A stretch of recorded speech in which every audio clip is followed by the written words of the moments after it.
কর্নালের নতুন একটি রেসিপি নিয়ে হাজির হইলাম গাইস। আসসালামু আলাইকুম। আপনারা কেমন আছেন? আশা করি আপনারা ভালো আছেন, আমিও ভালো আছি। তো গাইস আপনারা এখানে দেখুন, এটা একদম হুবহু একদম অনেক অনেক নতুন একটি রেসিপি।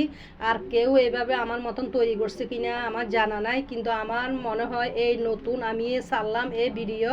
এক টুকরা গরু মাংস দিয়ে যদি এই রেসিপিটা আপনি তৈরি করেন, আপনার পরিবারের যত মানুষ আছে সবাই তৃপ্তি সহকারে ভাত খেতে পারবে। মাশাল্লাহ, আমি কথা দিলাম। দেখুন, পাতলা পাতলা সাইজ করে গরু মাংসগুলো কেটে নিলাম, তারপরে এখানে কর্নালগুলো ছিলে নিলাম, তারপরে মশলা যেগুলো আমি ফাটার মধ্যে বেটে নিলাম সেগুলো আমি তেলের মধ্যে কষাই একটু গুঁড়ামরিচ দিয়ে দিব সামান্য পরিমাণে, কিন্তু এখানে আমি হলুদ ব্যবহার করি না।